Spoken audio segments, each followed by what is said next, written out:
Hello friends, welcome back to my channel जिसका नाम है ऑनेस्ट टू बाय समीर। तो फ्रेंड्स, आपने सुना होगा आजकल बहुत ज्यादा खबरें आ रही हैं एसी के फटने की। क्या आपने गौर किया क्यों हो रहा है कि एसी आए दिन फट रहे हैं? आपने रिसेंटली सुना होगा कि नोएडा में एक फ्लैट के अंदर एसी फट गया जिसकी वजह से आग लग गई। और भी जगह ऐसी खबरें सुनने को मिली होंगी आपको, चाहे वो न्यूज़पेपर में सुनने को मिली हो, चाहे सोशल मीडिया पे, या आपने टीवी पर देखा होगा। तो ऐसा होता क्यों है? आज हम 5 मुख्य रीजन जानेंगे कि एसी फटता क्यों है और इसके रीजन क्या क्या हो सकते हैं। वैसे तो फ्रेंड्स, मैं आपको एक बात क्लियर कर दूं, ये इलेक्ट्रॉनिक पार्ट होता है तो इसका कुछ कहा नहीं आता कि कब क्या प्रॉब्लम आ जाए इसमें और किस वजह से एसी ब्लास्ट हो जाए। लेकिन 5 कारण ले रहे हैं ना, तो ये 5 कारण मुख्य कारण हैं जो कि एसी फटने के लिए जिम्मेदार हो सकते हैं। तो चलिए शुरू करते हैं वीडियो और 5 रीजन जानते हैं जिनकी वजह से एसी में ब्लास्ट होने की खबरें बहुत ज्यादा आ रही है।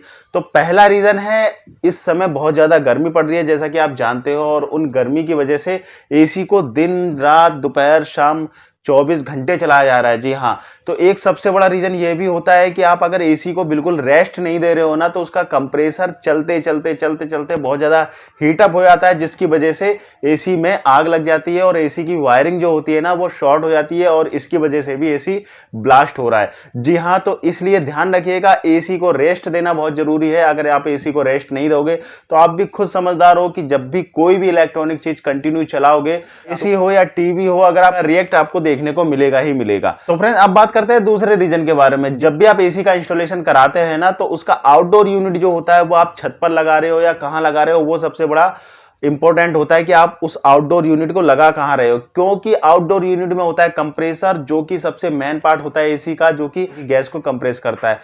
तो वो सबसे मेन पार्ट होता है और आपने उसको जहां भी लगाया है, अगर मान के चलिए आपने उसको धूप में लगाया है, तो जब कंप्रेसर चलता है तो उसका जो हीटिंग पावर है ना वो ऑलरेडी बढ़ता जाता है, क्योंकि वो रनिंग कर रहा है और रनिंग के टाइम पर कंप्रेसर हीट होता है। और इसके साथ ही सेकेंड चीज, अगर आप उसको धूप में लगा देते हो, छत पर लगा देते हो, तो वो जो कंप्रेसर है वो दुगना गर्म होने लगता है, एसी में विस्फोट हो सकता है। इसलिए जब भी आप इंस्टॉल करवा रहे हो एसी, तो आउटडोर यूनिट जो है आपको छांव में ही रखना होगा। अगर आपके यहाँ पर कोई छांव नहीं है तो उस पे काफी सारी जुगाड़े आ रही हैं आजकल, टीन शेड आ रहे हैं, अमेज़न पे देखेंगे तो कई तरह के स्टैंड आ रहे हैं जो कि एसी के, स्पेशली एसी के आउटडोर यूनिट को छांव देने के लिए आजकल वो बिक रहे हैं। तो इसलिए आप आउटडोर यूनिट की छांव के लिए कोई ऐसी व्यवस्था करिए जिसपे कि आपका जो एसी का आउटडोर यूनिट है वो ज्यादा हीट ना हो, उस पर डायरेक्टली धूप ना पड़े। अगर आप ऐसा कर लेते हैं, आउटडोर यूनिट को छांव दे देते हैं, तो ये आप विस्फोट और या फिर जो भी एसी में फॉल्ट आते हैं एसी हीटअप की वजह से, वो फॉल्ट कम हो जाएंगे आपके एसी में और आपका एसी विस्फोट होने से बच सकता है। अब जानते हैं तीसरा कारण, एसी की सर्विस टाइम पर ना होना। जी हाँ, बहुत लोग ऐसे हैं अपने इंडिया में जो कि एसी तो ले आते हैं लेकिन सर्विस कराना भूल ही जाते हैं।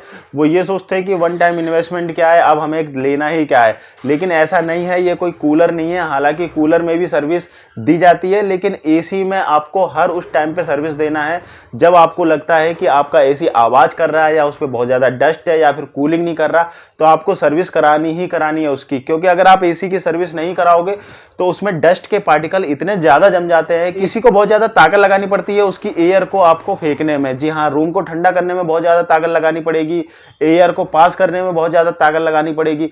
तो ये जो प्रेशर लगता है एसी खुद में ही लगाता है, कंप्रेसर पर ये प्रेशर जाता है, जिसकी वजह से कंप्रेसर बहुत ज्यादा ओवरहीट होता है और इस वजह से भी आपका एसी में वायरिंग जल जाती है और वायरिंग जलने के साथ साथ आपका एसी जो है फट सकता है। तो ये भी ध्यान रखिए, जब भी आपने एसी लिया है तो उसका साल में 2 बार कम से कम एसी की सर्विस कराइए। और ये डिपेंड करता है कि आपने एसी किस जगह लगाया। अगर आपका एसी सड़क किनारे है जहां पर वाहन बहुत आते जाते रहते हैं तो वहां पर डस्ट बहुत ज्यादा जमती है एसी के अंदर। अगर ऐसा है तो आपको एसी की सर्विस बहुत जल्दी जल्दी करानी पड़ेगी। हर 3 महीने में आपको एसी की सर्विस करानी पड़ेगी, क्योंकि जितना ज्यादा डस्ट एरिया में आपका एसी लगा होगा उतनी ही ज्यादा डस्ट आपका एसी जो है पकड़ेगा। तो विशेषकर सर्विस का बहुत ज्यादा ध्यान रखना है। चलिए बढ़ते हैं चौथे रीजन की तरफ। जो है आज के टाइम पर डुप्लीकेट गैस बहुत ज्यादा डल रही है। डुप्लीकेट गैस जो आती है बहुत सस्ती आती है और अगर कस्टमर ओरिजिनल गैस के पैसे में आनाकानी करता है तो जो इंजीनियर होते हैं ना वो डुप्लीकेट गैस डाल देते हैं, क्योंकि वो उनको थोड़ा सस्ता पड़ता है। इसलिए हमेशा याद रखिएगा, कोई भी इंजीनियर आता है तो आप उनसे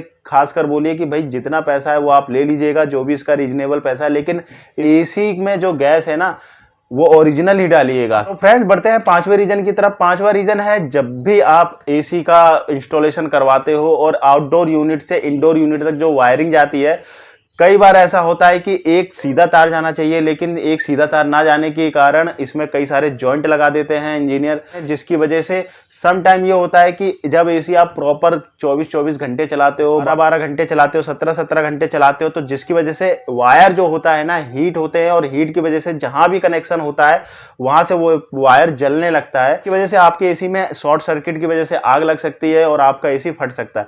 तो ध्यान रखिएगा, यही बहुत से कारण है जिसकी वजह से एसी फट रहा है। क्योंकि आप देखेंगे नोएडा में जो अभी रिसेंटली आग लगी थी एसी में, तो उसमें यही बताया गया कि तारों में शॉर्ट सर्किट की वजह से इसमें आग लगी और एसी फट गया। तो ये भी एक बहुत सारे रीजन होते हैं जिनकी वजह से आग लग जाती है, एसी फट जाते हैं। तो ध्यान रखिए, जब भी आप एसी इंस्टॉल करवाते हो तो पूरा एक वायर होना चाहिए, कहीं से भी जॉइंट ना हो, ये पूरी कोशिश करनी चाहिए। अगर जॉइंट दे भी रहे हो तो प्रॉपर तरीके से, बहुत बेहतरीन तरीके से उसमें जॉइंट दीजिए, जो हीट ना हो।